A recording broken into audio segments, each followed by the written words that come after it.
Good evening, folks.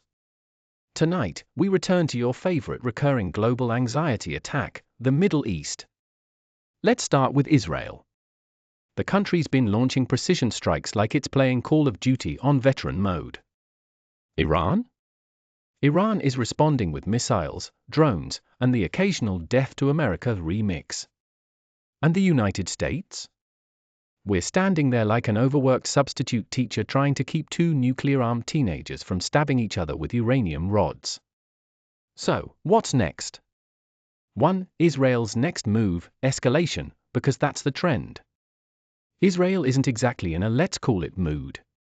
After multiple attacks from Iran-backed militias and Hezbollah, they've reportedly drawn up contingency plans that range from limited airstrikes to a full-scale redecoration of Tehran. And by redecoration, I mean the kind that leaves craters. But wait, there's nuance. Israel wants to avoid dragging the US in too directly, because nothing says we got this like asking for 2,000-pound bombs and mid-air refueling. 2. Iran's game plan, bleed slowly, fight asymmetrically. Iran's not trying to win a war, they're trying to make it painful to start one. Proxy forces? Active. Missiles? Stockpiled. Oil shipping lanes? Blocked-ish.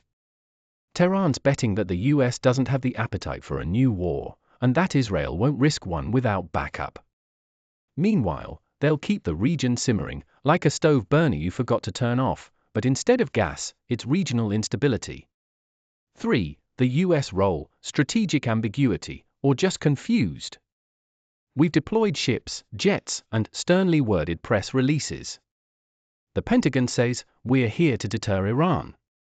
Iran hears that and says, cool, we'll deter you right back. And now the US finds itself trying to contain a conflict while also arming one side and sanctioning the other, all while pretending we're not, technically in it. It's like refereeing a boxing match while slipping one of the fighters' brass knuckles, but diplomatically. So, what happens next? Well, the best-case scenario is everyone blinks. A ceasefire is brokered by some Scandinavian diplomat who drinks tea with both sides. And we all pretend none of this happened. The more likely scenario? Another Hezbollah-Israel skirmish sparks a broader conflict. Iran tests Western resolve with naval harassment or another drone swarm. The US launches limited strikes that somehow cost $2 billion and destroy one truck. And if we really want to roll the geopolitical dice, add an Israeli election, a US presidential debate, and a Saudi oil deal into the mix. Shake well. Serve cold. Look, I don't have a crystal ball, just a very concerned ulcer, but here's the takeaway. The situation is volatile.